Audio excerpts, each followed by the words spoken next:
This is Luke Rudowski of WeAreChange.org here in Frenchtown, New Jersey, and I'm here with Robert Fernandez. Now, Robert, you have a very interesting, inspiring story that I think a lot of people could learn a lot of lessons from, and hopefully it encourages other people to take some action. But first, Robert, can you tell us about some of the taxes that you have to pay here, not only in Jersey, but specifically Pennsylvania?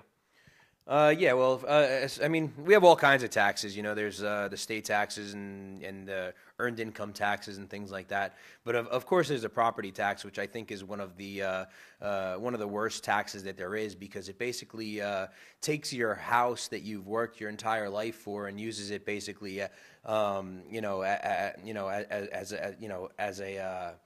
a tool to force you to pay for something.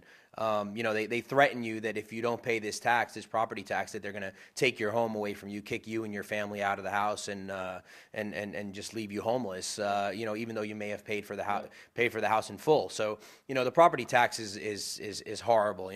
My property taxes are in total of $10,000 a year for property tax alone. $7,000 of which is for the school system, which we don't use because we homeschool our children. Now, when you're facing these taxes, it's pretty much extortion. It's pretty much the government coming and saying, give us your money or we're going to put a gun to your head and put you in jail and take away everything you care about. So, facing that, what kind of action did you take?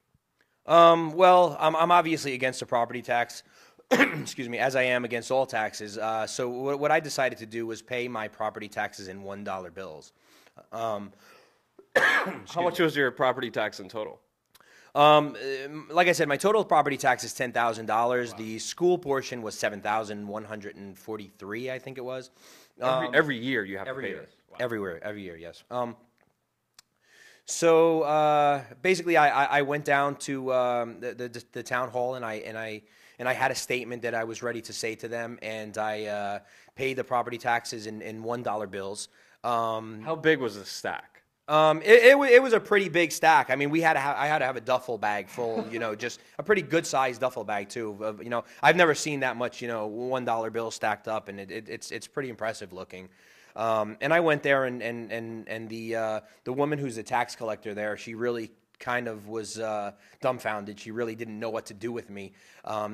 She just wanted to get me out of there as fast as possible. She even offered to sign off that I was paid in full without even counting it, which I refused, because I wanted a full count before I left, saying that I did pay 100% in full, and I wanted that to be on record as well.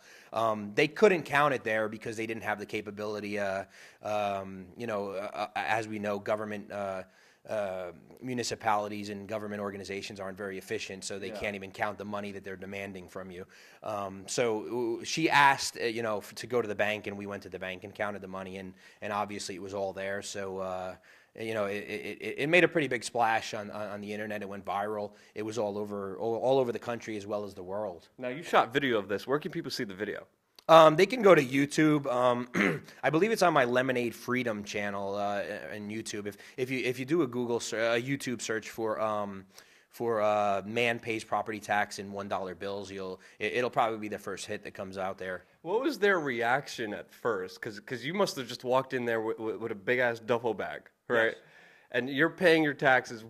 What was their reaction when they faced this kind of very interesting tax protest? Well, like you said, I walked in there. Not only did I walk in there with a large duffel bag, but I also walked in there with my wife and kids. I also walked in there with 3 other people who were videotaping the event. So, I mean, we walked in there with, camcorders blazing and, just all out, tripods and just setting up. And they kind of, everybody that worked in the place kind of just like stopped and said, oh, what's going on? And everybody wanted to see what was going on. And then I just started unpacking the dollar bills out of the duffel bag onto the table, and I notified the woman as I started taking the dollar bills out, and I said, I'm here to pay the property tax that you're demanding of me. And when I did that, she looked at me and she looked at the dollar bills as I'm putting them on the table, and she said, oh, and you're going to pay them in $1 bills? And I said, yes, I am. and I continued to put them there. And the whole time I'm explaining to her, why property taxes are immoral, why they're unethical, and why I don't want to be paying these. But I explained to her exactly why I was paying them, which was obviously, like you just mentioned, that I don't want some people with guns to come and kick me and my family out of my house, the house that I own. Now, definitely bogged down their kind of bureaucratic system that they have. So, Robert, thank you for your interesting form of protesting. But let's think right now, what if everyone paid the taxes that they don't want in single dollar bills? What would happen?